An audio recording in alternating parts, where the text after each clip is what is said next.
Se você está aqui assistindo esse vídeo, é porque você passou na primeira etapa da prova da UVV. Parabéns! Parabéns! Não, gente, esse parabéns vai virar um meme. Corta isso. Claro que não. Vamos agora apresentar para vocês a estrutura das questões discursivas da prova da UVV. Eu selecionei aqui uma questão de biologia para a gente poder trabalhar.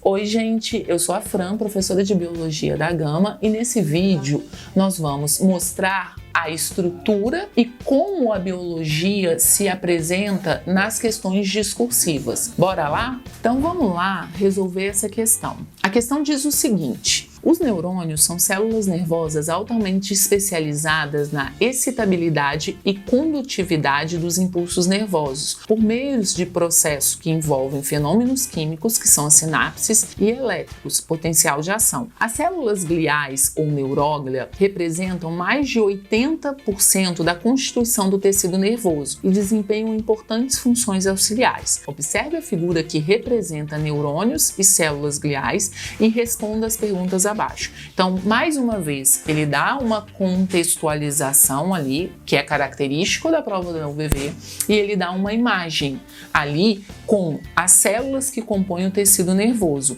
Então, aqui eu tenho neurônio, eu tenho micróglia, eu tenho oligodentócito, eu tenho o axônio, o astrócito, o dendrito aqui. Então, na letra A, ele faz a seguinte pergunta: qual a função do astrócito, que está aqui representado pelo número 1, um tipo de célula da neuróglia? Vamos lá, então, antes de responder isso, pensar aqui no tecido nervoso. O tecido nervoso é o tecido especializado na condução de impulsos nervosos e ele é formado pelos neurônios, que exclusivamente são os responsáveis pela condução desse impulso nervoso, e pelas células da glia ou neuróglia, que são 4 tipos de célula que vão ajudar na manutenção e no bom funcionamento desse tecido para que esse impulso nervoso seja conduzido de maneira eficiente. Então a gente tem os astrócitos, os oligodendrócitos, as células da micróglia e as células ependimárias ali. Quando a gente fala em neurônio, o neurônio, eles são células que fazem a condução do impulso nervoso em um único sentido, do dendrito passando pelo corpo celular até o axônio, através de um processo de despolarização da membrana com uma repolarização através de um potencial de ação. Já as células da glia, elas são células menores que os neurônios, mas que se apresentam em maior quantidade. Elas vão estar ali para auxiliar e dar suporte ao funcionamento do tecido nervoso, já que elas não fazem condução. Então, ao contrário dos neurônios, por quê? Neurônio é um tipo de célula que não sofre divisão mitótica. As células da glia, elas podem sofrer divisão mitótica e elas vão sofrer ali. A gente pode ter o aumento de células da glia para poder ter um melhor funcionamento do nosso tecido nervoso. A primeira célula da glia que a gente tem são os astrócitos. Os astrócitos, que são da nossa pergunta ali, eles são as células da glia que têm um grande número de ramificações. Por quê? Essas células, algumas delas, elas ficam assentadas ali sobre os nossos vasos sanguíneos, sobre as paredes dos vasos sanguíneos que nutrem esse tecido nervoso. Então, os astrócitos, eles acabam contribuindo na difusão de nutrientes que estão presentes na corrente sanguínea para que esses nutrientes eles cheguem ao tecido nervoso, mais especificamente, cheguem bem até os neurônios, para que os neurônios tenham nutrientes ali, oxigênio, para poder realizar suas funções de maneira eficiente. Outra coisa importante desses astrócitos é que eles participam do processo de cicatrização do tecido nervoso. Especificamente por quê? Porque eles são capazes de sofrer divisões mitóticas. Então, essas são as duas principais funções que a gente tem nessa célula. Outro tipo de célula da glia que a gente tem são os oligodendrócitos. Oligodendrócitos já são células com poucas ramificações, mas que vão ser responsáveis pela formação da bainha de mielina.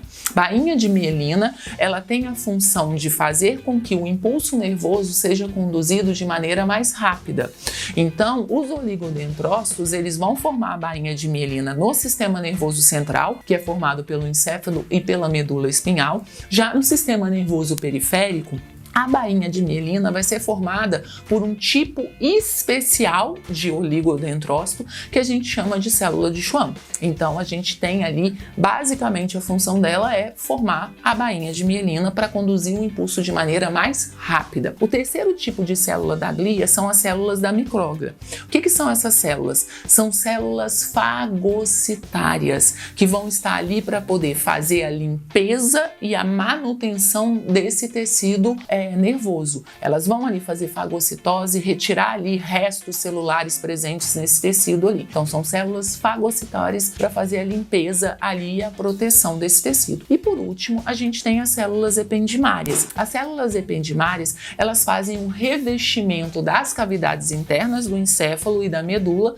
e estão em contato direto com o líquido céfalo-raquidiano ali que a gente tem nessas cavidades. Então elas ajudam também no processo ali de proteção do nosso tecido nervoso, principalmente do nosso sistema nervoso ali central. Beleza? Entendido isso, a gente volta para a letra A. Qual é a função do astrócito? O astrócito, então, como a gente viu, ele tem uma função de nutrição do tecido nervoso, mais especificamente nutrição dos neurônios ali. Beleza? Letra B. Letra B, então. A figura apresenta a formação da bainha de mielina pelo oligodendrócito representado pelo número 2, no sistema nervoso central. Como é formada a bainha de mielina no sistema nervoso periférico? Como a gente viu anteriormente, os oligodendrócitos, de maneira geral, eles têm a função de formar essa bainha de mielina. Só que no sistema nervoso periférico, não é qualquer tipo de oligodendrócito. É um tipo de oligodendrócito especial chamado de células de Schwann. Essas células de Schwann, ela tem na sua membrana plasmática ali um tipo de lipídio chamado de esfingomiosina. E essa membrana plasmática, ela vai se enrolando ao redor ali do axiônio para poder formar essa bainha. Como a gente sabe que os lipídios são péssimos condutores elétricos, isso vai fazer com que eu não tenha o processo de despolarização e repolarização responsável ali pela condução desse impulso nervoso acontecendo aonde a gente apresenta a bainha de mielina. Consequentemente, a gente tem um impulso de maneira saltatória nesses tipos de neurônios. Mas essa bainha de mielina ela é formada pelo enrolamento da membrana plasmática dessas células de Schwann ao redor ali do axônio do neurônio. Então, a gente coloca o quê? Bainha de mielina no sistema nervoso periférico, formado pelas membranas plasmáticas das células de Schwann, que é um tipo especial de oligodendrócito que se enrolam ao redor ou em torno do axiônio. Vamos para a letra C. O que são os nódulos de Ranvier? Bom, os nódulos de Ranvier, a gente tem que pensar que o impulso nervoso ele é conduzido através da despolarização e repolarização da membrana plasmática do neurônio. Então, essa membrana plasmática ela é polarizada pela ação da bomba de sódio e potássio. Então, como eu tenho mais sódio do lado de fora do que potássio do lado de dentro, a gente tem a membrana com a carga positiva do lado de fora e negativa do lado de dentro. E à medida que o impulso vai sendo conduzido ali, através de uma excitação ali do ponto limiar ou para cima, a gente começa a ter a despolarização, porque a gente tem a abertura dos canais proteicos iônicos ali. Primeiro a gente tem a entrada de sódio para despolarizar e depois a gente tem a abertura dos canais de potássio para repolarizar e depois vem a bomba de sódio e potássio e inverte esse sódio e esse potássio novamente, jogando de novo o sódio para fora e deixando o potássio para dentro. Agora, como a gente viu, a bainha de mielina ela é formada pelo oligodendrócito, pela membrana plasmática dos oligodendrócitos. Como a membrana plasmática ela tem ali uma grande quantidade de lipídios e os lipídios são péssimos condutores elétricos, a gente tem na presença da bainha de mielina o não processo de despolarização e repolarização. Mas como a gente tem alguns neurônios que têm o seu axônio muito longe, um único oligodendrócito não seria capaz de formar essa bainha de mielina por todo o axônio. Então, eu vou ter vários oligodendrócitos enovelando a sua membrana para formar formar essa bainha de mielina. E entre um oligodendrócito e outro oligodendrócito, a gente vai ter um espaço ali aonde a membrana do axônio ela vai estar exposta. Esses são os chamados nódulos de Ranvier.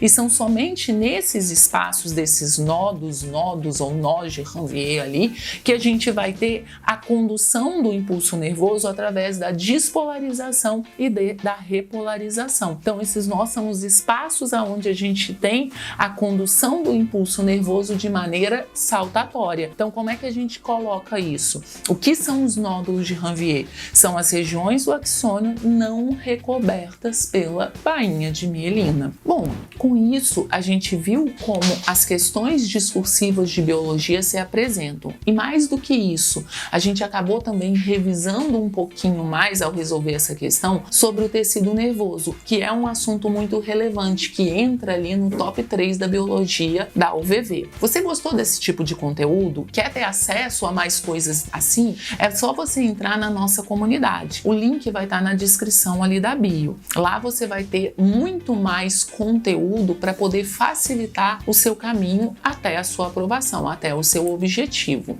Outra coisa, você já está inscrito no nosso canal do YouTube? Se não, faça isso agora. Faça a sua inscrição, clique no sininho para você não perder nenhum conteúdo que a gente vai liberar aqui sobre as particulares do Espírito Santo. É isso, gente. Muito obrigada. Até a próxima. Tchau, tchau.